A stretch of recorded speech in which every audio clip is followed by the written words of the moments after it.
Woke corporations have had a tough time over the past month or so, thanks to Robby Starbuck. He went out there and he was, front and center in exposing what was going on at Harley Davidson, putting that stuff out on blast at the time of Sturgis Bike Week, with every biker congregating in South Dakota going, nah, this is absolute crap. And in record time, Harley Davidson renouncing any sort of connections that they had to woke policies, walking all of that stuff back to try to save as much face as possible. But that wasn't the only once avowedly patriotic brand to also run afoul of woke propaganda. Jack Daniels of all things, a brand so rebellious that it's brewed in a dry county for all things holy, ends up trying to fall in line? Like, what is going on with all of these old established, markedly unwoke, at least in perception, brands diving headfirst into the modern agenda?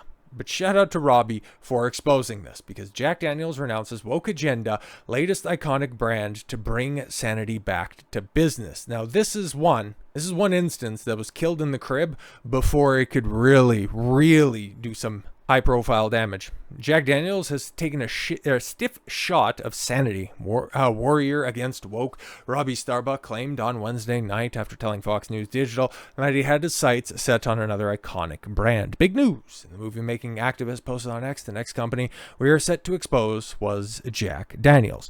Brown-Forman, the parent company of the Tennessee distiller, preemptively announced, Starbuck wrote, that it would be renouncing a series of diversity, equity, and inclusion and left-leaning, far left initiatives.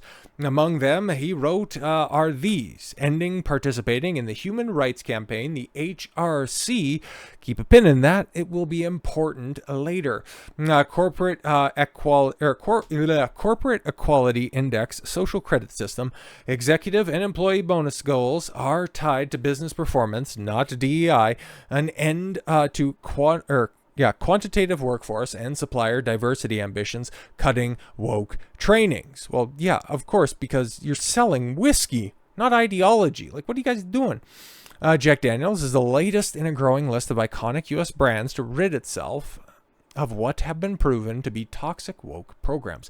Influencer Starbuck has made international headlines in recent weeks, highlighting the radical and far left social agenda at Harley Davidson, Tractor Supply, John Deere. Like, he's been going hard at all of these places that you wouldn't think would have these types of policies in place. But that goes to show you, the moment that conservatives, that right-leaning individuals let up, these activists will come storming through the door. If anybody is out there touting their gender studies, their human resources degrees, just go ahead, tell them no thank you, do not let them in, because you allow one in and the corruption will end up running deep. Jack Daniels must have been tipped off about us going through the employee LinkedIn pages, Starbucks wrote, taking credit for the announcement.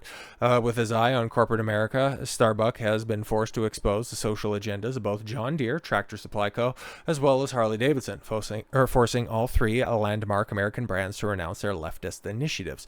Starbuck of Tennessee, yes, recently told Fox News Digital that he'd compiled evidence of the unpopular leftist policies in another iconic U.S. brand. What they, Brown-Forman, were doing went pretty deep.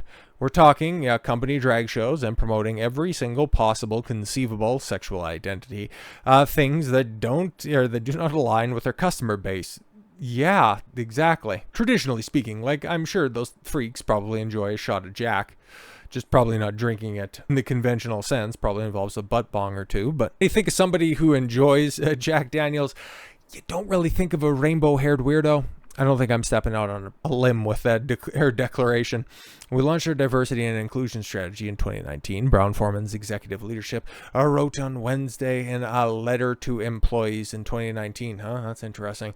And since then, the world has evolved, our business has changed, and legal and external landscape has shifted dramatically, particularly within the United States. Yeah, we're forcing a multi-billion-dollar organization to change their policies without even posting, just from the fear that they will have been the next company that we expose. Yeah, and that also shows, too, that these companies don't really believe this stuff. They're just forced to do this by their activist HR departments that think that they're standing up for the little guy, the little crippled guy with a sexual deviant proclivity, the theoretical black people that just can't ascend to the hierarchy, not because they don't want to, but because there's a bunch of self-important woke white women that just want to, raise up the poor brown people that just aren't smart or capable enough of getting there on their own. So we need to have initiatives that are there. Their bigotry of soft, low expectation that end up running wild, running amok, and ruining companies. The moment that, these people get out of their forced-in echo chambers, reassess the world, and they realize that, oh, yeah, we don't need that stuff. We don't need to cater to those 0.1% weirdos that are just all about what makes their genitals feel good because they don't have any disposable income to begin with. They're just too busy trying to make sure that their artificial axe wound that they put between their legs constantly stays open, or needing to hire people based on immutable characteristics. Like, if they're good enough to be here, they're going to be here. We've hired on meritocracy for generations, but now you want to put all of these policies in place? Yeah, no thanks. We don't actually need them. And that's why Robby Starbuck and other people of his ilk exposing this stuff is so damned important. But unfortunately, it doesn't end with Harley Davidson. It doesn't end with Jack Daniels. It continues. And as he's quoting Grums here, okay, Activision and Blizzard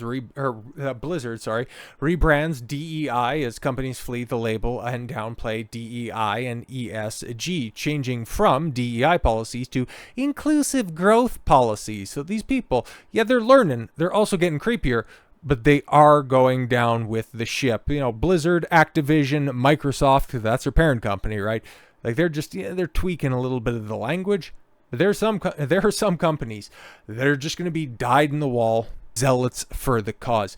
Video game industry, the more that I'm re-engaging with this stuff, the more that I'm paying attention to it, the more I'm starting to think that, I don't know, man, maybe gaming has just been completely lost. Maybe AAA gaming just has to burn down, not unlike Lucasfilm. There is no course correction there, that it's just all just to go through a massive collapse. You got to shed a lot of people and then just rebuild anew. The Eastern Front is fine for the time being. There are some policies that are starting to seep in, hopefully that you can cut off those affected limbs before the rot gets too bad.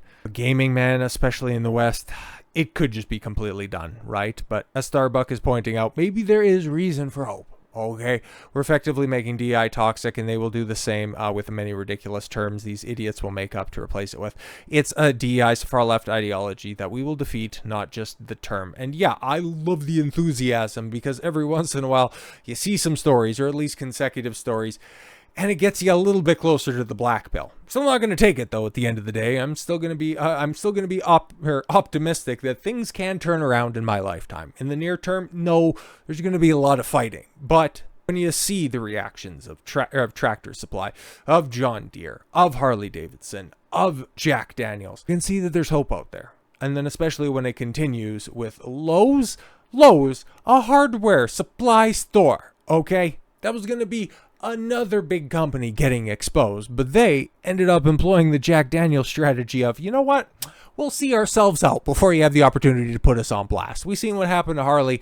We don't want that. Okay, we would rather have the goodwill that Jack Daniels has ended up brought upon themselves by just publicly going, yeah, we're going to go ahead and get rid of those policies. We're just going to go back to selling whiskey. How about that? Yeah, we'd like to do that. We'd just like to go back to selling lumber instead of focusing on dowling that a bunch of mentally unwell people want to put between their legs with a pair of hex nuts and try to pass it off so they can go and stand and urinate at a urinal. I messaged Lowe's, big news. I messaged Lowe's executives last week to let them know that I was planning to expose their woke policies. This morning, I woke up to an email where they preemptively made big changes. Here's the changes. Ending the partnership with, like I said before, the Human Rights Council. Yeah, put a pin in that. We'd be coming back to it. Woke Corporate Equality Index social credit system. No more donations to pride events or other divisive events. Ending ERG groups in favor of one large unifying ERG group for all employees, no longer designed to focus on race or sexual orientation. They also hint at more future changes. We are now forcing multi-billion-dollar organizations to change their policies without even posting, just from the fear that they have of being the next company that we expose. We are winning. And one by one, we will bring sanity back to corporate America. So far, you've helped me change the corporate policy at Tractor Supply, John Deere, Harley Davidson, Polaris, really, Indian Motorcycle, and now Lowe's. We are forced to be reckoned with.